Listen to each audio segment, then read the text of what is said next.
रोज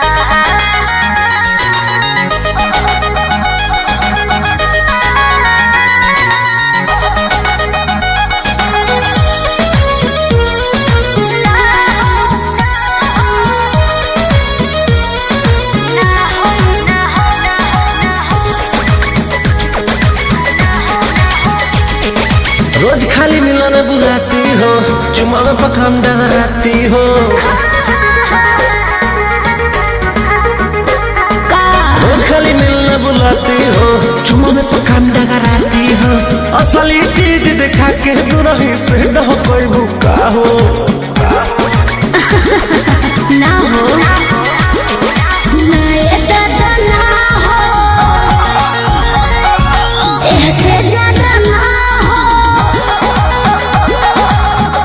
करबू काम हो,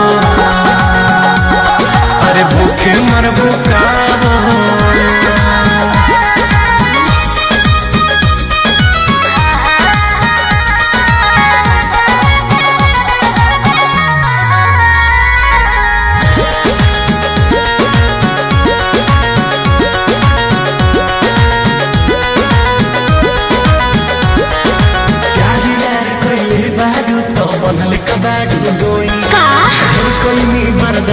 गोरी अब बर्दाश्त न होई, तनी ढेर लेखा बोलत का हो।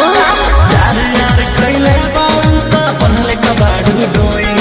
ढेर कइनी बर्दाश्त गोरी अब बर्दाश्त न होई।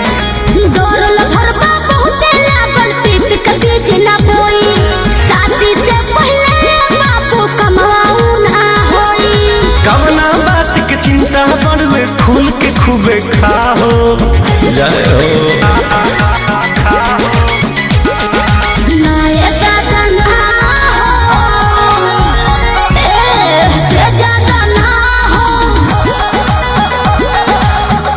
करबू काम हो,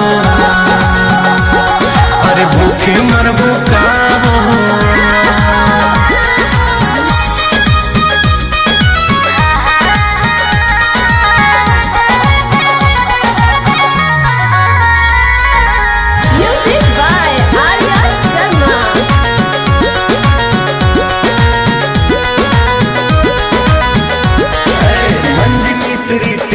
जानो अब कैसा शर्माना, लब मैरिज करके जब तुमको हमारे घर है आना।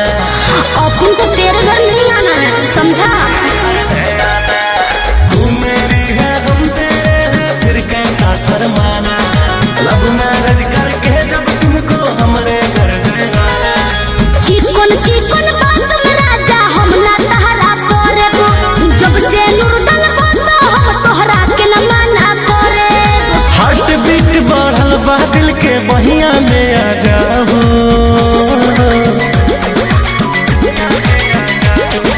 ना दादा ना हो, ऐसे ज्यादा ना हो। ये करबू काम हो,